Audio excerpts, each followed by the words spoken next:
Hey everyone.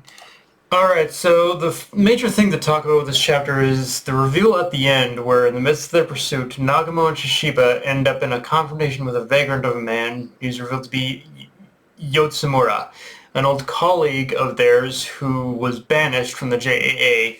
And I think with this reveal we just learned Amane's reasons for hating the JA and supporting Uzuki. Like, even though we only saw flashes of his face, it's the eyes that told the entire story. Like Kurushi Yotsumura is Amane's father, and I didn't bring it up last chapter because I didn't think much of it, but now with this one where we see that both Yotsumura and Amane have the same eyes, I'll be curious to see what the narrative significance is with those eyes, because while I don't think it's something as radical as like a Sharingan level eye, like a Sharingan eye technique or anything like that, neither would I be shocked if the reason Amane and Yotsumura's eyes look like that is something to do with their brain, that somehow that something in their brain allows them to absorb information through basically through visual information of their eyes and whatnot, which in itself would make it all the more likely that not just Amane but the entire family are the database, and it's more like a title that's passed down. Although that in itself begs the question: if Yotsumura it was the database, then why was he banished?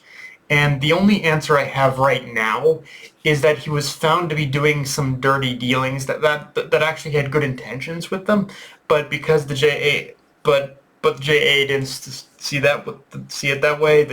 They saw him as a traitor, and they banished him, but they still needed someone in order to fill that role. So Amane was almost forced into taking over for his father.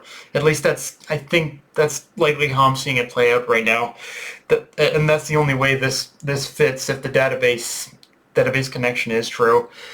Now, admittedly, if I did have one gripe with this chapter, it's that the majority of it is one long fight scene, which isn't necessarily a bad thing, except with the reveal at the end, it would have been nice to have something to break up the action a bit, but I guess that's what the whole car chase in the beginning of the chapter was for, which admittedly, I do love the dynamic at play during that whole chase, with Shishiba just being so nonchalant about the whole thing, and then you got Nagamo just enjoying himself, a carefree look on his face as he kills someone.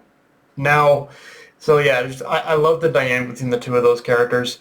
Now, this section also has Nagamo reveal that each of the guys that they killed had an X on their collar, but as Shishiba also points out, their actions were a little too flashy for someone like for them to be connected to Uzuki. So if that's the case, I imagine it's one of two things. Either these guys are wannabes looking to gain favor and attention from Uzuki's group, or they work for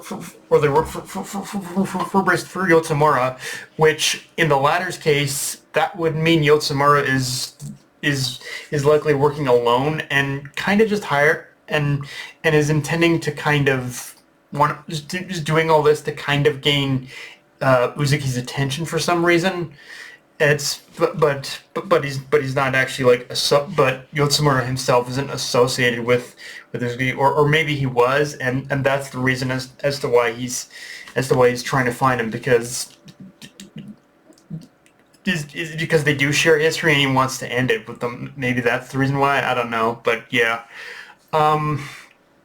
And yeah, aside from that, not too much more to talk about. There wasn't, again, a whole lot of plot progression in this chapter, although I imagine with the Yotsumura reveal, next chapter is the one where we are going to start really moving things along, now that we do have those sort of seeds planted and a connection established. The only real question now is how all these elements are going to come together, because there's a lot of individual pieces being set up here, but it's a question of how Suzuki ties them all together, especially with the epicenter of all this being kind of the JCC, unless it's one of those things where the threads that connect them are going to be very loose, where everything going on with Yotsumura is only going to have very loose connection but back to what's going on at the JCC, but not be almost directly involved with anything going on there either. Like, in fact, I'm not gonna lie, the whole Yotsumura stuff, and especially with this reveal, feels like one of those plot points where even if it's resolved, it'll maybe somehow carry over into the next arc. Although within present context, I also do tend to wonder what that means for any potential reunions between father and son. Like, there's a whole lot of the whole reveal itself of this man of Yotsumura it's brought up a whole bunch of questions that I'll be curious to see how they're answered, I guess is what I'm getting at. But yeah, guys, that's pretty much all I got for this review. If you enjoyed the video, like, comment, subscribe for on Blue Sky, Analyst Crunchyroll, Bish and Kishbell, hit the subscribe button, and just share it around, guys. Dark Knight Overnight signing off. Later, everyone.